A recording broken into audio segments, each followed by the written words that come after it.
Finding the right transplant center is a little like finding the right car. You shop around, talk to the experts, and read the safety reviews before making a decision. Thanks to robotic surgery, we have been able to actually serve a very large number of patients with IBMI with results that are certainly comparable to the best in the US. That's Dr. Enrico Benedetti, Warren H. Cole Chair in Surgery, Professor and Head of the Department of Surgery at the University of Illinois Health Center in Chicago. I'm Monica Fox, Director of Outreach and Government Relations for the National Kidney Foundation of Illinois, and your host. In this episode, Dr. Benedetti will share some of the advancements in transplant that are available at UI Health. Dr. Benedetti, why did you become a transplant surgeon? I actually decided very early in my career, while I was still in Italy, and before joining the University of Illinois for residency, I always wanted to become a transplant surgeon. I did the same in Florence, and there was like many years ago when transplant was not very successful. And I actually have been privileged to be part of this incredible progress that has led to have exceptional results in almost all the organ transplant that we do. Not to say that we are done, there is still a lot of things that can be and should be improved, but if I look back the last 35 years of my life, I can tell you that the progress has been nothing but spectacular. That's awesome. And how long have you been at the University of Illinois Chicago? I started as a resident in 1989. I went for fellowship at University of Minnesota for 2 years, and then from September 94, I've been on staff. So quite a long time. That is a long time. That's a great tenure. We're fortunate that in Chicago, all of our transplant programs are very good. What makes your program different from the others? I believe our leitmotif, what has determined our choice, has been to overcome challenge, overcome a problem with access, overcome technical issues. And just to give you an example, our work on transplanting patients with IBMI that are typically rejected in many transplant centers if their BMI is greater than 35. Well, thanks to robotic surgery, we have been able to actually serve a very large number of patients with IBMI with results that are certainly comparable to the best in the US. I'm particularly proud of that program because, as you well know, IBMI is particularly prevalent in minority population. And we are serving mostly minority population at the University of Illinois. 55% of our kidney transplant patients are in African American, another 30% in Latinos, and the balance are Caucasian and Asian. So we are serving the population that the state university should serve, and we are very proud of it. That sounds like something to be proud of. Now tell me, why is the robotic system better for people with higher BMI? Well, if you do open surgery, the same approach that has been very successful since 1954, when the first kidney transplant was done in Boston on identical twin pair, you have a pretty large incision in the lower part of the abdomen, usually to the right. Now, if you have a wound infection, it's a pretty serious complication that decreases the chance of graft as well as the patient survival. Now, the higher your BMI, the higher is the rate of wound infection. That for BMI of 40, for example, is almost 30%, 1 in 3. And several studies have shown that it's not obesity per se that cause a lower success rate in IBMI patient. It's actually the wound infection that in turn is more common in patients with IBMI that determine the bad outcome. With robotic surgery, we have a small incision on the upper part of the abdomen, only 7 centimeters, and small cut for our robotic arms. And in fact, we have done over 400 of these cases with a single wound infection on one of the trocar sites. I believe this is the key element of our success. the elimination of wound infection and in general wound complication. Wow, that's amazing. 400 cases and only one case of infection? Correct. That's great. Documented infection with positive bacterial culture, only one case in a port. So it's a small cut that was easy to care for. Wow. And is surgical time and post surgical recovery time improved with the robotic system? So the surgical time initially was a lot longer than open. We started now taking 7 hours, 8 hours. Now a kidney transplant in an obese individual would take 3, 4 hours even in open surgery. But lately we are doing the case almost routinely within 3.5 hours. So the time went really down and now is comparable to the open technique. In terms of length of stay of the patient, it's similar, but the patient has a lot less pain and suffering because the incision in the upper abdomen we can infiltrate with local anesthesia is small, we did not retract on it. So patient that, for example, had the first operation open and then later on we did a robotic retransplant, they can tell you the difference. The pain is a lot less with a minimal invasive approach. Oh, that's less pain is much better. I bet we can all agree on that. So at NKFI, we speak with many people who've been turned down for transplant and feel discouraged, and we encourage them to get a full workup at another transplant center. Do you find that you're able to help people who've been turned down at other places? Well, we have two group of patients where frequently we receive a referral after other center turn them down. I already mentioned the biggest group, which is patient with high BMI.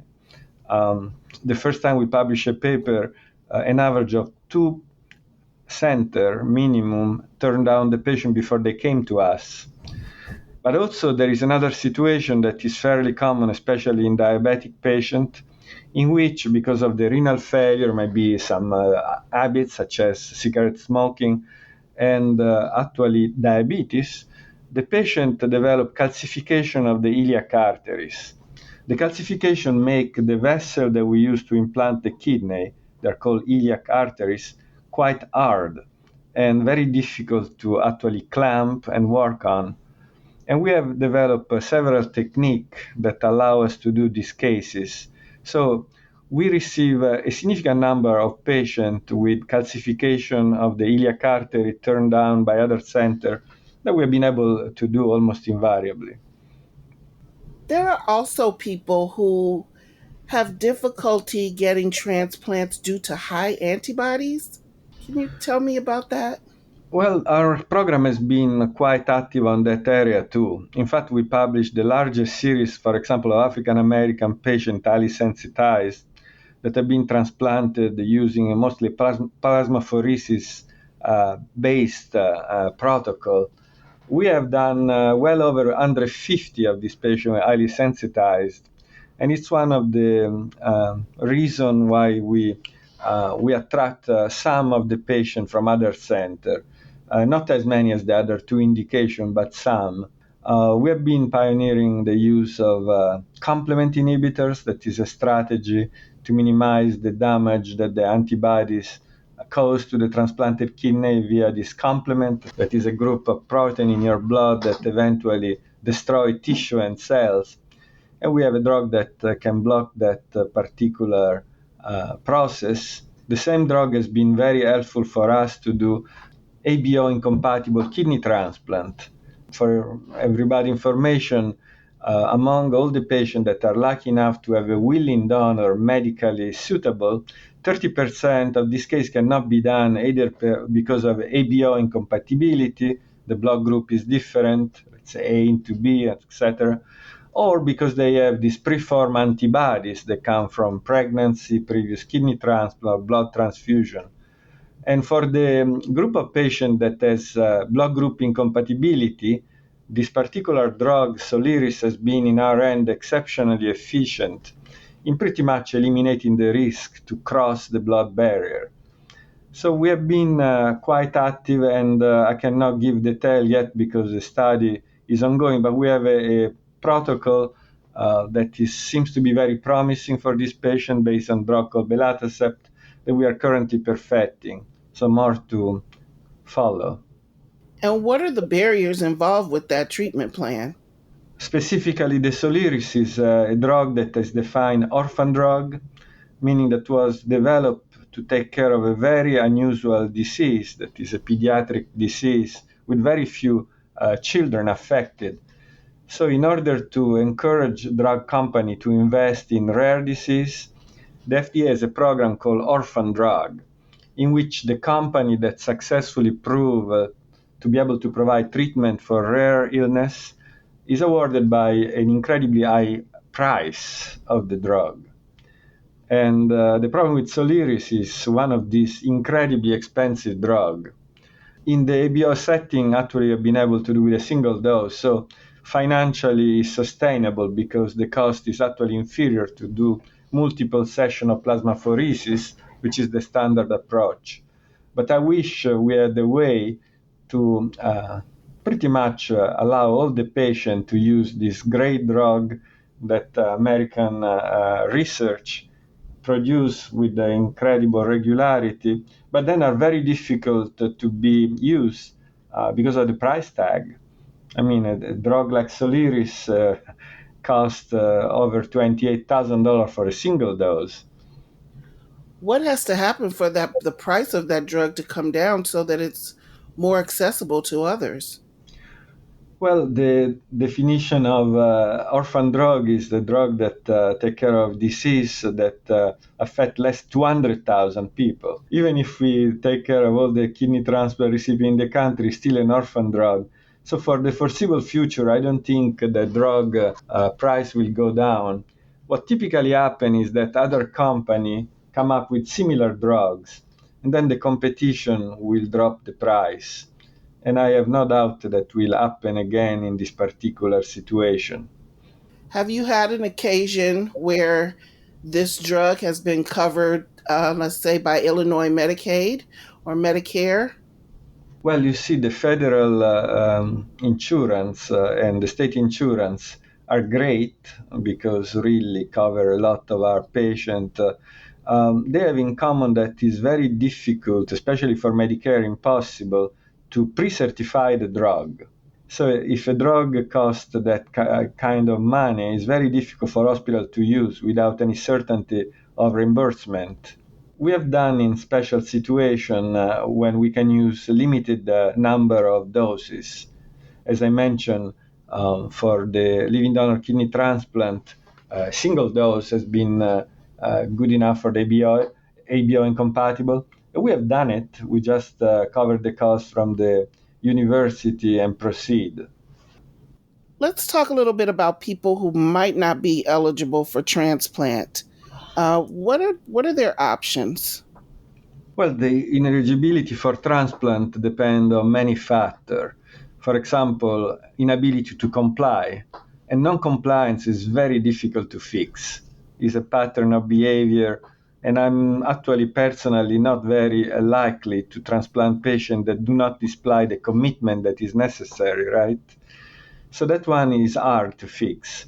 There are situations, for example, they may be the victim of a drug addiction, and in many cases can be helped with a specialized program.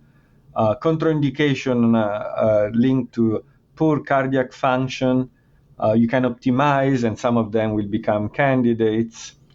I would say that in Illinois, the situation in which the patient does not have an insurance is almost unheard of, but for no, citizen of Illinois, even for immigrants. Illinois has been incredibly generous to support renal failure patients that are undocumented immigrants. So I would say that a lot of progress has been made.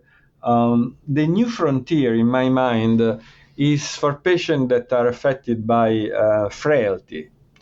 Being frail is a medical diagnosis and pretty much entail a limited ability for physiological function, inability to maybe engage in important physical activity, and generally a weakness that prevents the patient even from being properly rehabilitated. Now, frailty in kidney transplant patients is present 20 to 40% of the case, depending on the nature of the program, and is associated with increased death risk, both on dialysis and after kidney transplant. Of course, if you have a patient that have a problem, for example, age over 60, maybe BMI over 35, and is also frail, even people like me that are quite aggressive are paused before doing it, right? So maybe the patient will need a bariatric surgery to improve the weight. Maybe the patient will need a treatment, a rehabilitation treatment to increase their strength. And that's what we have been concentrating at the university. We have developed, in conjunction with a specialist that has proposed and perfected a very innovative program. We have been able to provide both post-transplant patient, pre-transplant patient with this incredible efficient treatment of frailty. And for post-transplant patient, this treatment is called GH method, has been able to increase the return to work from 5-8% to 55-60%. But for renal failure patients that are even weaker, even more delicate, I've seen some situation of near miracle. Wheelchair-bound patients that within 3 months were able to walk. And some of them we have been able to list and transplant thanks to the exercise program. So I'm very, very interested in this program, and I'm sort of pleased to tell you that in our new transplant clinic, they will be available to all our patients pre and post, because we have a dedicated room with all the proper machine in which we will treat the patient after transplant. They come in the morning, they get the blood draw.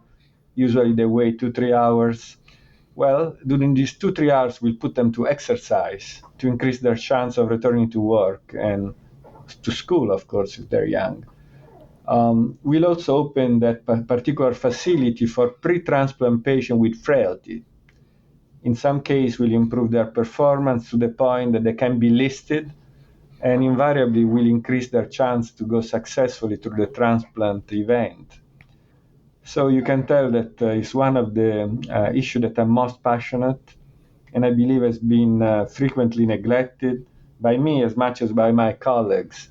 But I believe it's time that we address frailty and actually make a big effort to increase the ability of the patient to cope after transplant by improving their physical strength. That is absolutely amazing. And that's very exciting. My next question for you, you actually just answered it, because I was going to ask you what exciting things are happening for transplant in the future at UI Health. But that, your new clinic and having a room there where all of the patients will be eligible to participate in the exercise study while they're waiting to be seen by the doctor that's very exciting. Yeah, and it's no longer a study. We are using what we learn in our study as a treatment. Okay. We have been able to prove convincingly and publish in peer-reviewed journal that patients do get better. And now we want actually to offer everybody that is in our program this opportunity. That is fantastic. Well, this has been an amazing conversation, and the advancements that you have going on at UI Health for transplant patients are absolutely amazing. And I want to thank you for your time with this conversation. Transplant is the best treatment plan for many people with chronic kidney disease. It's important to remember that if you want a transplant and are turned down at one center, there may be another center who can help. If you want to learn more about the advances in transplant medicine that are available at University of Illinois Health in Chicago, go to hospital.uillinois.edu. I'm Monica Fox, and this is The Journey Continues.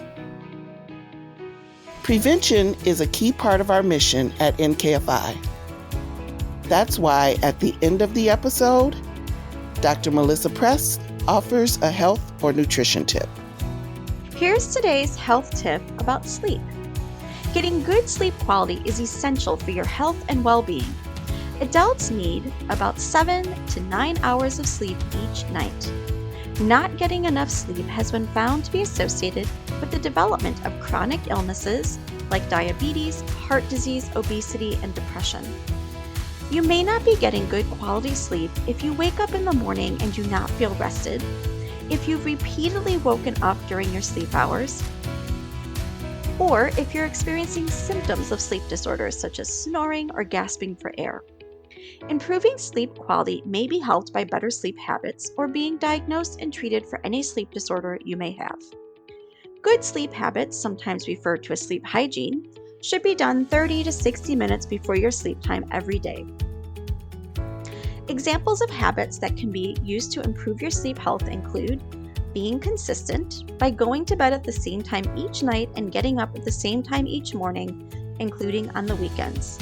Engaging in some relaxing activities like taking a warm bath or shower, doing gentle stretches, meditating, focusing on your breathing, or spending some time reading a book that isn't on an electronic reading device.